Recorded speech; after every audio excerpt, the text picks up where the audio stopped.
He put the car in the ditch on purpose. Every winter, the coldest night, the same curve. And every winter the same woman drove out in the dark and pulled him free and never took a dollar for it. She poured his coffee out of her father's thermos. She pulled him out with her father's truck, with her father's name painted on the door. Boyd and daughter. And the man drinking that coffee had already signed the paper that takes it down. The first time it happened, she almost drove right past him.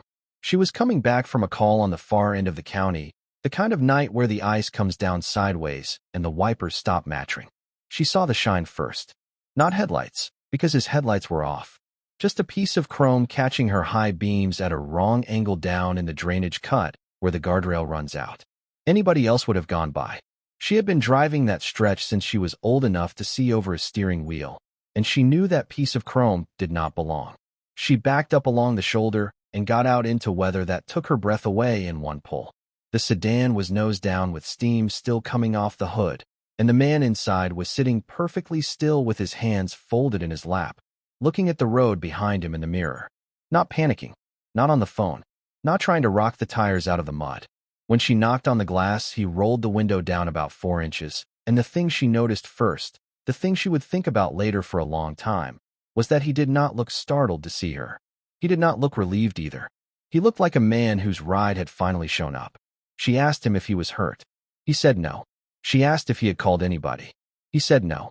She asked how long he had been sitting down there with no lights and no heat and a wind chill that could kill a person before morning. And he thought about it the way you think about a question you find interesting, and said, a while. So she asked him the obvious one. If you did not call anybody, how did you figure anybody was coming? And he looked up at her through that 4 inches of open window and said, I did not. He said it plain. No self-pity in it at all. It was the kind of answer that should have made her ask another question. But it was going down past 0, and she had a winch to run. It took her the better part of an hour. She had to get down the bank twice, once to see how the frame was sitting and once to run the strap, and the whole time the ice was building up on her sleeves and freezing the cuffs of her gloves into a shape her hands had to fight.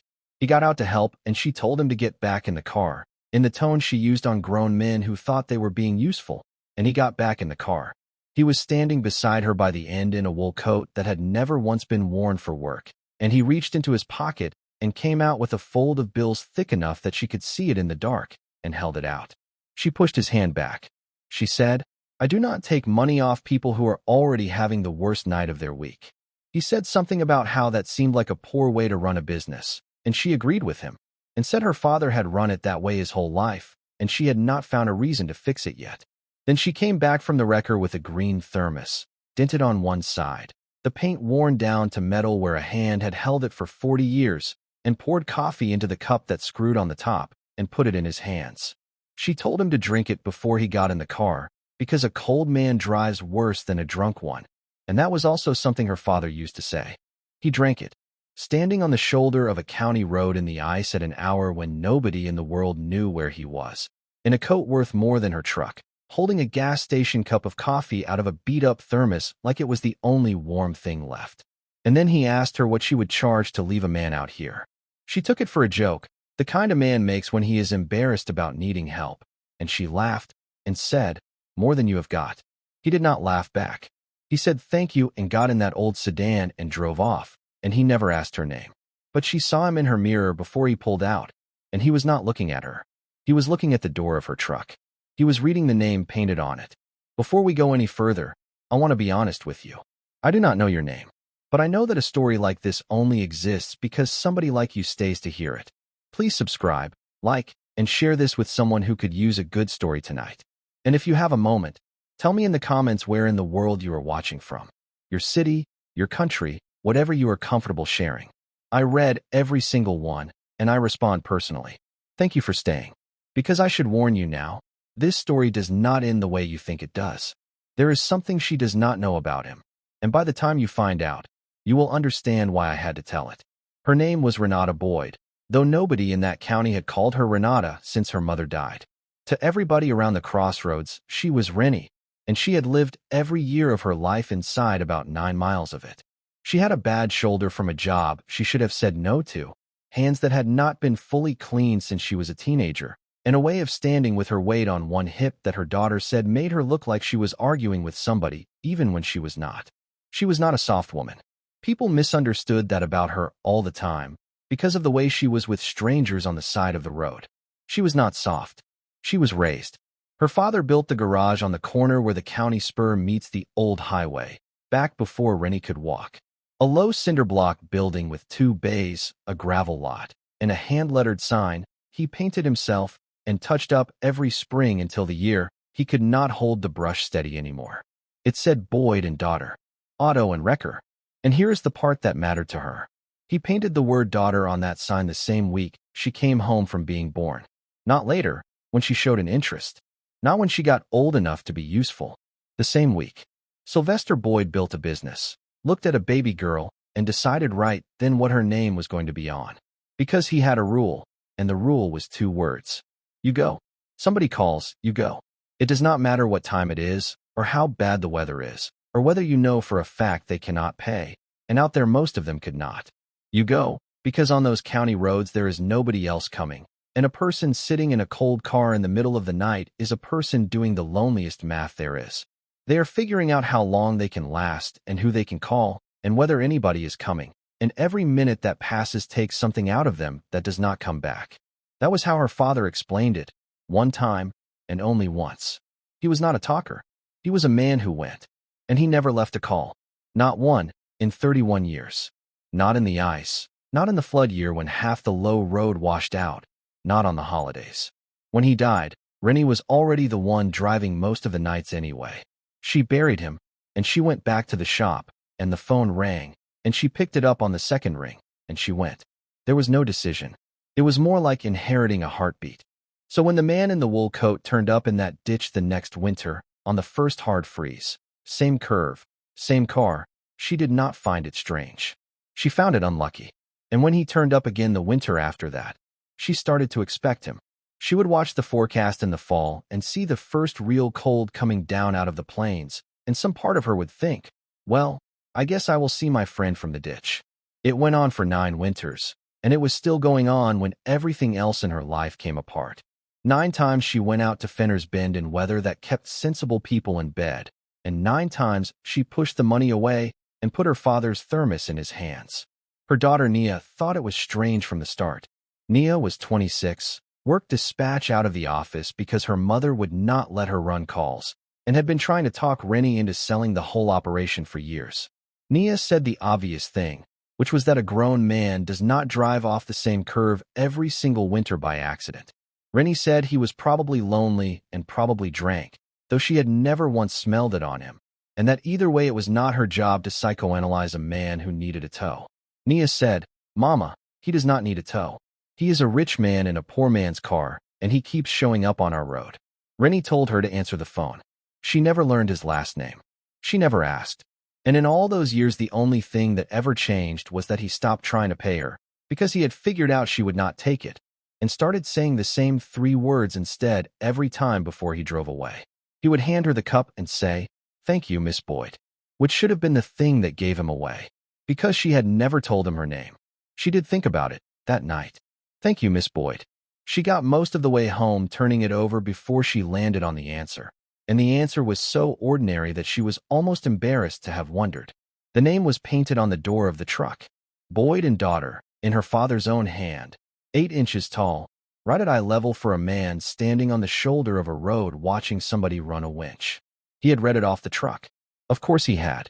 That was the whole point of putting a name on a truck. She laughed at herself a little and turned the heat up and drove home, and she did not think about it again for years. That is how it works with a thing like that. The explanation is right there, and it is reasonable, and it is wrong. The letter came in the fall, which she always thought was strange later on, because in her memory the whole thing happened in the cold.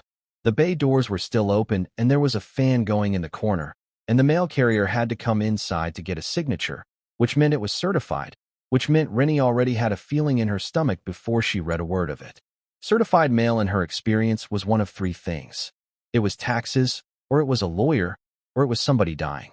She wiped her hands on a rag and signed for it standing up, and she read it standing up too, all the way through, twice. And then she carried it into the office and set it on the desk and looked at it like it might correct itself. She did not understand it. The letter was 3 paragraphs of language built by people who are paid to build language, and the only parts she could hold on to were a company name she had never heard of and the word tenancy. She called Nia in from the front. Nia read it twice, and Rennie watched her daughter's face do something she had not seen it do since the funeral. Nia set it down and said, "Mama, do we own this ground?" And Rennie said, "Of course we own this ground. We have been on it my entire life." And Nia said, "That is not the same thing," and asked her again, "Do we own it?" And Rennie went to find the paper. She went to the file cabinet in the corner of that office, the gray one with the dent in the second drawer where somebody had backed a floor jack into it before she was born, and she started at the front and went through every folder in it. She pulled the drawers all the way out and set them on the floor. She moved the milk crate that had been sitting beside that cabinet her whole adult life, the one with her father's composition books stacked in it under a coffee can of tire gauges, and she moved it without looking at it, the way she had moved it 100 times to sweep. And there was no deed. There was no lease. There was nothing, because there had never been anything. Her father leased that corner from the Fenner family, who had owned the crossroads going back to a time nobody living could speak to firsthand, and he leased it the way men did business out there when he was young. He shook old man Fenner's hand in the gravel lot and paid him at the start of every year, and neither one of them ever thought a piece of paper would improve on that. When old man Fenner died, his son kept taking the money, and nobody ever raised the subject, because raising it would have been an insult to a dead man both families respected. 31 years.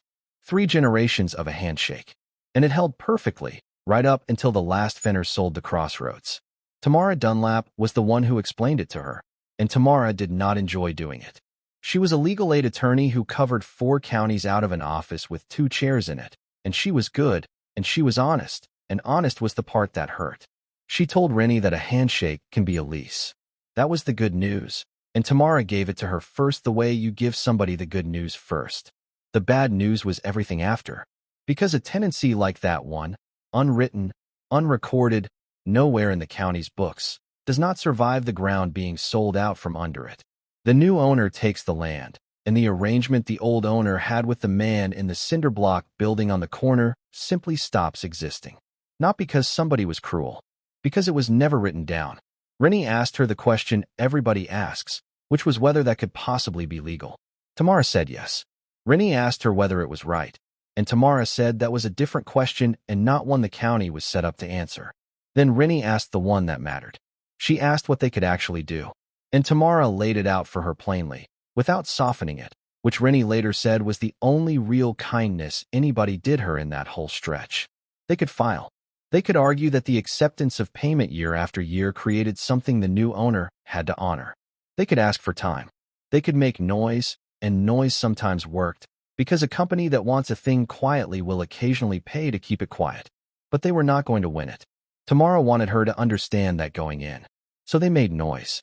Rennie Boyd, who had never in her life stood up in front of a room and talked, stood up in front of a room and talked. There was a public comment night at the community center out by the water tower, folding chairs and a coffee urn and a microphone that whined every time somebody got too close to it. And she got up there in a clean shirt with her hands shaking, and she said the only thing she had. She said, "My father ran that wrecker for 31 years, and he never left a call." She said, "When your car goes off the road out here in the middle of the night, we are who comes. Not the town, not the state. Us."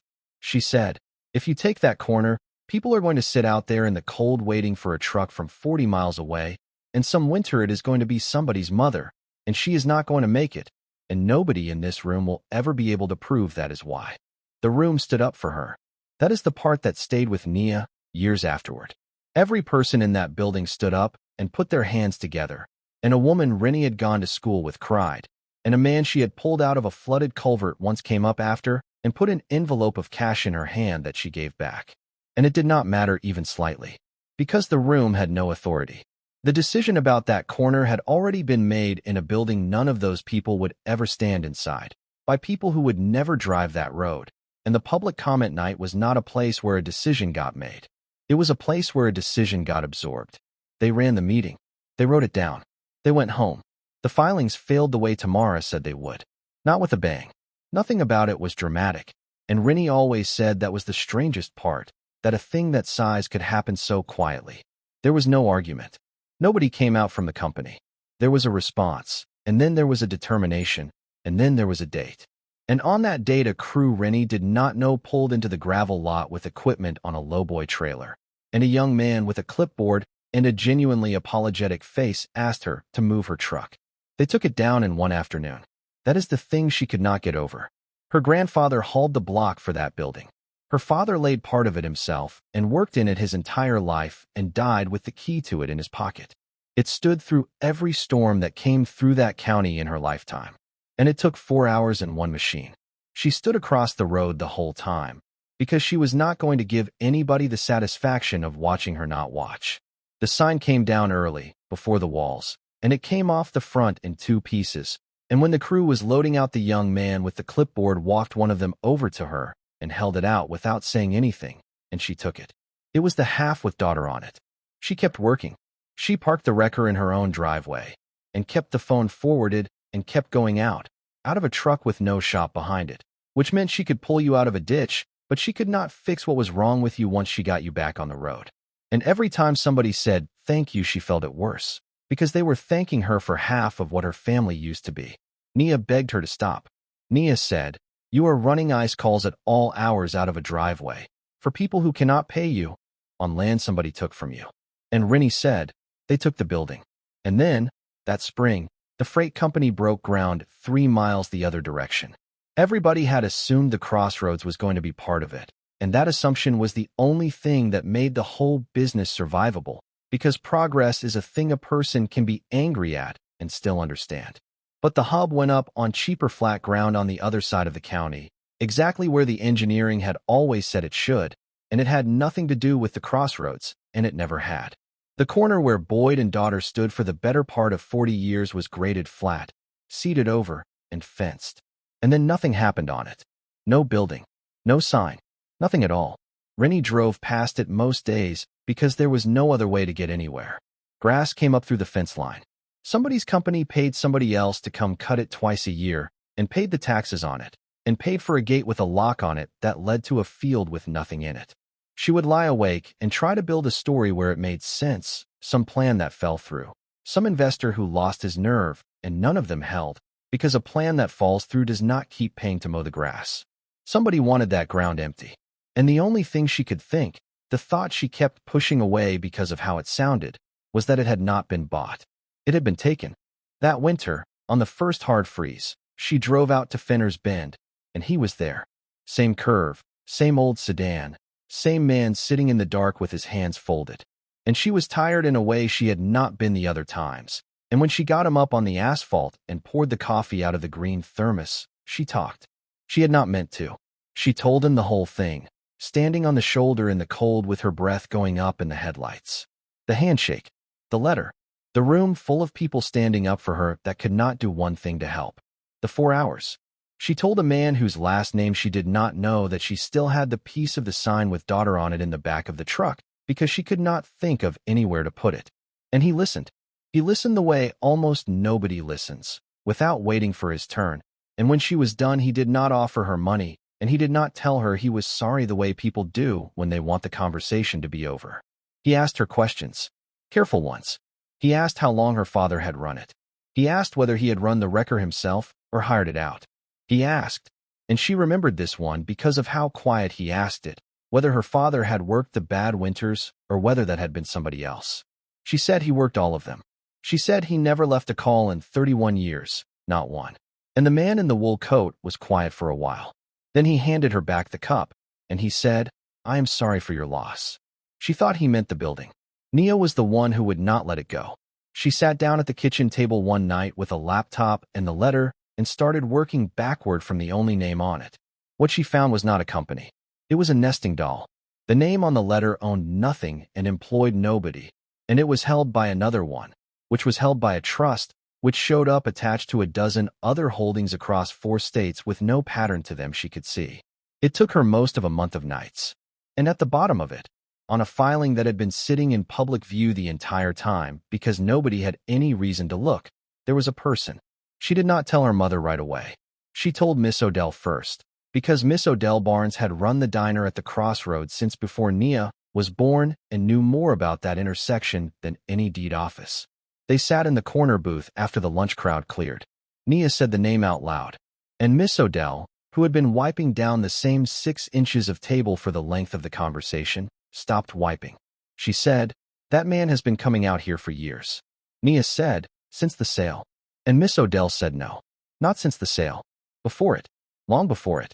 She said there had been a man parking across the road from that garage, in the dark, off and on, for longer than she could put a number to. He would come at the end of the day when the bays were closed and Sylvester's truck was gone, and he would sit in a plain car with the engine off, and he would look at that building. She said she had watched him do it from behind the counter more times than she could count.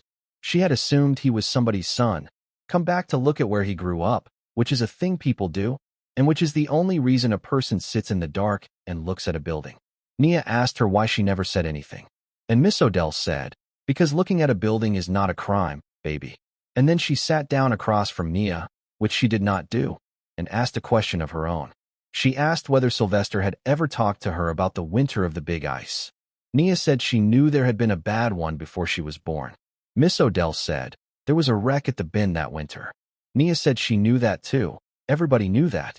And Miss Odell looked at her for a long moment and said, "You know there was one. That is not the same as knowing about it." And then she went back behind the counter and would not say another word about it. She showed her mother the photograph 2 nights later. It was nothing dramatic, just a headshot off a business page, a man in a suit against a gray background, the kind of picture a company takes of a man once and then uses for the next 30 years. Nia turned the laptop around on the kitchen table and said, "This is who owns the corner." And she watched her mother's face and did not understand what she was seeing, because her mother did not look angry and did not look shocked. Her mother looked like somebody who had just been told that a person they had been talking to for years had been dead the whole time. Rennie sat down, and she said, out loud, in her own kitchen, "Oh, honey, I have been giving that man coffee." She did not call his office. She did not write a letter, and she did not drive to whatever city that photograph was taken in, and Nia, who wanted all 3, could not talk her into any of it. Because Rennie Boyd knew something about that man that nobody else in the world knew, and she had known it for 9 years without understanding that she knew it. She knew where he would be. So she waited for the cold, and when the first hard freeze came down out of the plains, she took the wrecker out to Fenner's Bend before dark and parked above the drainage cut and turned everything off and sat there with the piece of the sign that said daughter on the seat beside her, and she waited. He came late. She watched the headlights come up the straight and slow down before the curve the way they always did, and she watched a man put a perfectly good sedan off a perfectly good road on purpose, gently, the way you would set down something you did not want to break. The lights went out, and she sat there a while longer, because she found she was not ready, and then she walked down the shoulder in the cold and stood at his window until he rolled it down. She said, "Grier." He did not flinch, and he did not pretend. That was the thing she told Nia afterward, over and over, like it mattered more than the rest of it. He did not insult her by pretending. He turned his head to the open window, and he said her father's name instead of hers.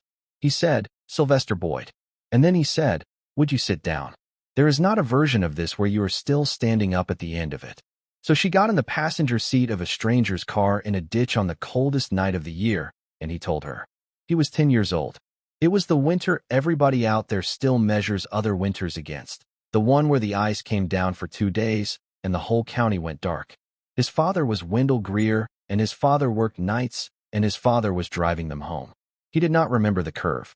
He remembered the sound, and being upside down in the dark, and water coming in around his ankles, cold in a way that did not feel like cold. His father got him out through the back glass. His father could not get himself out. The bank was steep and slick, and the water at the bottom of that cut was moving faster than it had any right to, and his father was pinned at the legs and calm about it in a way that a 10-year-old cannot process and a grown man still cannot. His father told him to climb up to the road and find a phone.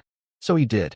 He got up that bank on his hands and knees, and he walked until he found a house with a light on, and a woman he never saw again let him in and put a blanket on him. And he called the number he had seen on the side of a wrecker his whole short life, painted big enough to read off a moving truck, the number of the only outfit that ever came when anybody out there needed one. Boyd and daughter, auto and wrecker. He gave the location twice. He said it slow, the way his father had made him practice saying their address. And then he went back out into it and climbed back down that bank to sit with his father, because he was not going to let him be down there by himself. Nobody came.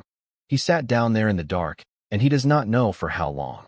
That is the part he told her slowly, because it is the part he has never been sure of. He told her what the two of them talked about, and Rennie would not repeat that to anybody, not to Nia, not ever. He said his father stayed with him a long while, and then went somewhere else while still being right there, and that the difference was something he could hear and not something he could describe. And after that it comes apart. He remembered the cold stopping, which he found out many years later is the thing that should frighten you most.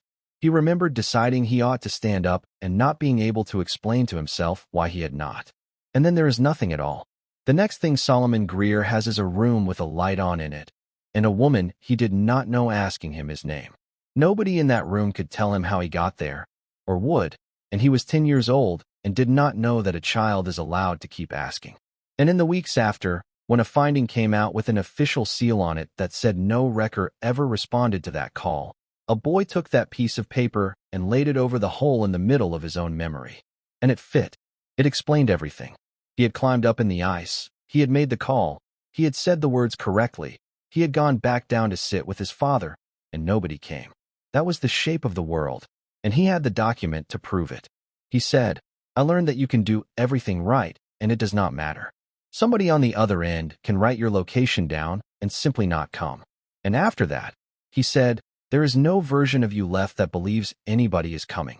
He built everything after that. All of it.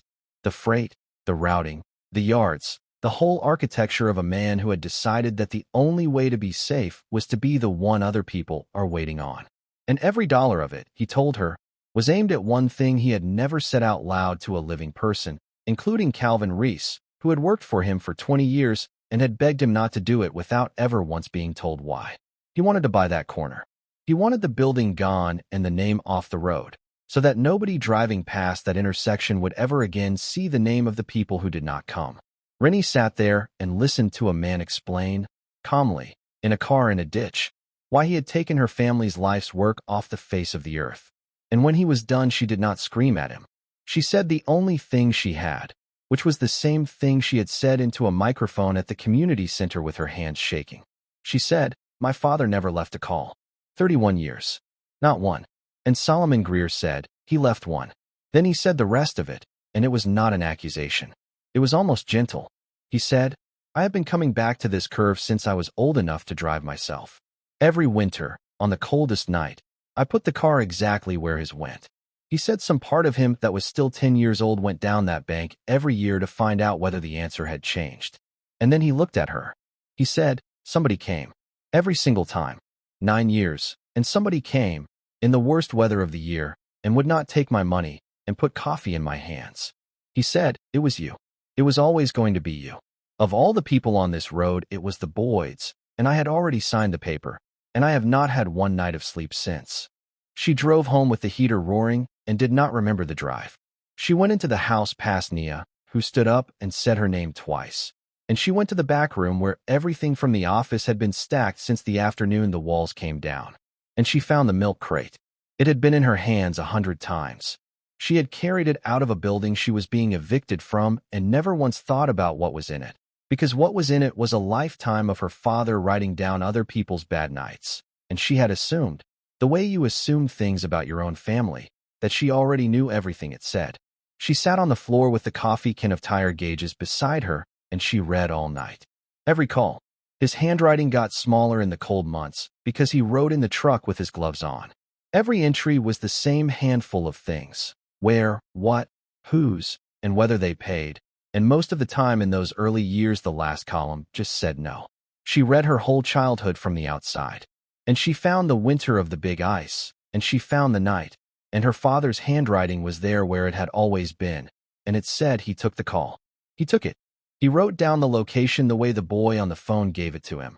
And he wrote down the time he left, and Rennie looked at that and understood that he had gone out in that weather, alone, on ice that had put the road crews in the ditch by noon, because a child had called. He went. And underneath that line, in handwriting that had gone crooked in a way she had never seen on any other page of any other book, her father had written what he found. 2 in the vehicle, down the bank, in the water, and then could not get both. He got one up. He got the boy up that bank on his back and put him in the truck with the heater running, and the boy was past shivering by then and past talking and did not know it was happening and would never remember that it had.